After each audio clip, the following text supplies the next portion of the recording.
Gagawa tayo ngayon na salad. Fruit salad po. Ano na to siya? Tumulo na siya. Kanina ko pa to drainin ko na siya. O, ayan. Ano na to? May fruit cocktail na siya. Ayan.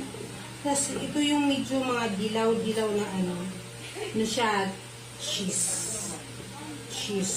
Kasi ilalim dito yung kaon. Ayan, yung kaon. Pula yung ginamit ko na kaon. Baka maano tayo dyan. Tago natin yung brown niya. Ayan, tago na. Ito pa din. Ayan, ayan siya. Hello everybody, gawa po tayo ng fruit salad. Ayan. Fruit salad siya. Ito kasi ayun sa Father's Day. Yes. Tapos ito naman, patuin ko na din yung apple. Ayan, yung apple. Yes! Good evening. Good morning, everyone. Ayan. Apple siya.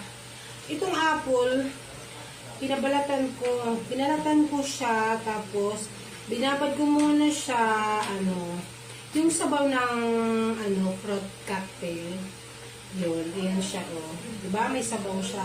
Para hindi siya, hindi mag-iba yung kulay. Para masustain niya yung kulay. Diba? Ganyan. Apple siya, ganyan. Ito yung muna, para hindi mag-watery yung salad natin. Yun naman yung technique. Siguro alam na natin yan Alam na natin lahat. Ayan, tuyo na siya. Wala na siyang water.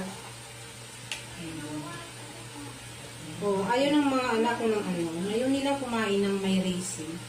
Gusto na cheese lang. Ganun. Ito process tayo. Ayan na siya, Halo-halo lang. Halo.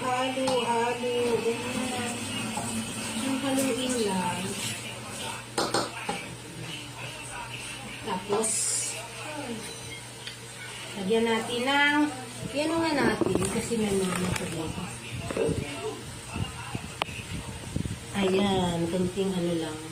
Kunting push lang siya. Lagyan, ito, yung